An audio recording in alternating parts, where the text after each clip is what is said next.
आपण पाहूयात। डोंबिवली एमआयडीसी मध्ये दोन कंपन्यांना मोठी आग लागली। एरोसेल कंपनी आणि विश्वनाथ गारमेंट कंपनीला आग लागली आहे। अग्निशमन दल आणि पोलीस घटनास्थळी आता दाखल झाले आहे। डोंबिवली एमआयडीसी मध्ये दोन कंपन्यांना मोठी आग लागली आहे। आगीचे लोट धुराचे लोट या ठिकाणी आपल्याला पाहायला मिळत आहेत।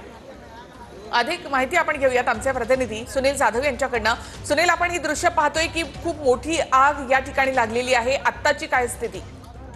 अगदी बरोबर आहे। आपण पाहायला गेलं तर एमआयडीसी परिसरातला या दोन मोठ्या कंपन्या आहेत। यामध्ये गारमेंट कपड्याची कंपनी आहे आणि त्या कंपनीला अचानक आज दुपारच्या वेळेला अचानक आग लागलेली आहे। सध्या या ठिकाणी 3 ते 4 अग्निशामक दलाची गाडी घटनास्थळी आगीवरती नियंत्रण मिळवण्यासाठी घटनास्थळी दाखल झालेले आहेत। पोलीस यंत्रणा या ठिकाणी झालेले आहेत। काही कंपनीमध्ये काही कर्मचारी अटकल्याची माहिती तरी प्राथमिक माहिती मिळत आहेत।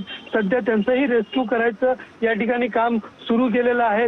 मात्र अजून जीवितहानी कुठली झाली नसल्याची माहिती आहे। ही आग कशा पद्धतीने लागली, कुठून लागली याचा तपास सुरू आहे। मात्र आग जी आहे ती भीषण आग या ठिकाणी आपल्याला दिसून येते। सध्या नियंत्रण आणण्यासाठी कल्याण डोंबिवली असेल, उल्हासनगर असेल, बदलापूर असेल या सर्व ठिकाणच्या अग्निशामकच्या दल गाड्या ज्या आहेत त्या या ठिकाणी बोलवण्यात आलेल्या आहेत।